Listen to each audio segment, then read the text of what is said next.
Prince Hall Masonry started here in Boston, Massachusetts on March 6, 1775, where Prince Hall and 14 other men of color journeyed to Castle Island, which was called then Castle William Island in Dorchester Bay, and they were made Masons by a white Irish lodge.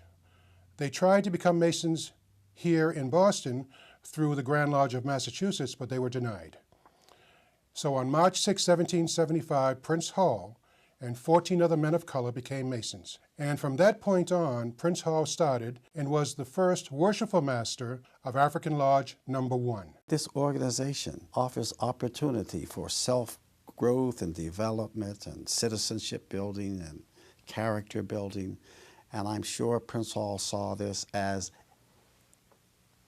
a budding, civil rights-oriented organization that believed in the fatherhood of God and the brotherhood of all men.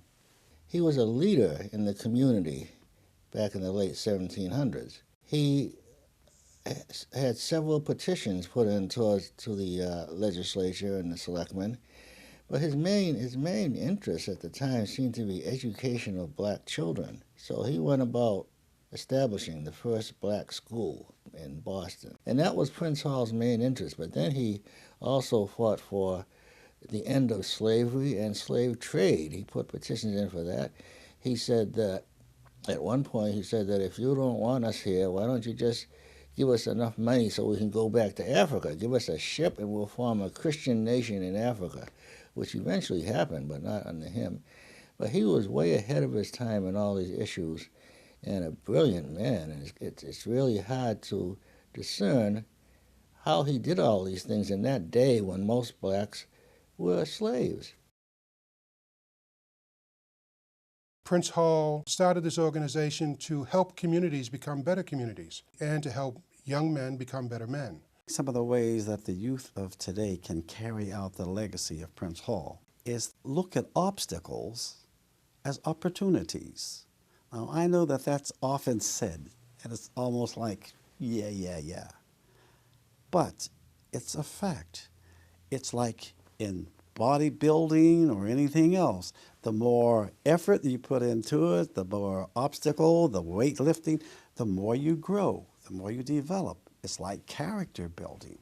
If you can handle adversity, when the things are going great, it's a breeze.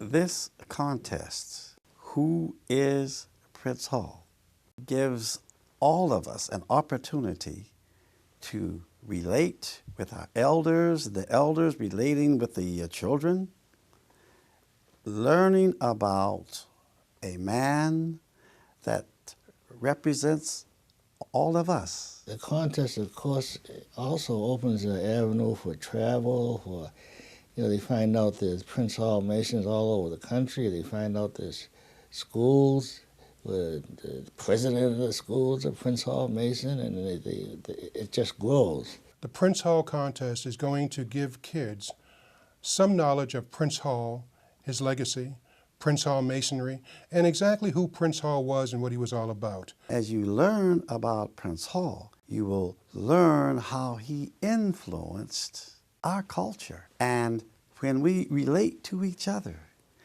it's a kind of bonding again that will make us all feel a lot better about ourselves. Children are looking for leadership from adults. So the adults could serve as a vehicle for interesting them in Prince Hall. Secondly, Prince Hall Masons themselves can work with young people as tutors, as any kind of assistance that they may need in furthering their careers.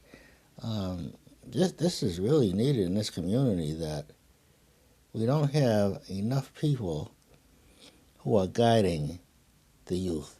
Talk to your children about things that will give them pride and confidence and dreams so that they can achieve. That's what they really need to hear. And here again is an opportunity through this program to talk about positive aspects. You can speak to a lot of Prince Hall Masons today. We have a lot of young brothers in this Grand Lodge who will tell you that they'll say to you, they'll probably say to me, Grandmaster Lewis, I've been a Mason now for 2 years, and I can see that my life has changed quite a bit. I really enjoyed what we're doing here in Masonry. I'm enjoying what we're giving to the community, and that's the difference. If those children didn't have Prince Hall Masonry or other fraternal organizations to look forward to, where would they be at today? So it's good that the older folks talk to these young children. Talk to them now.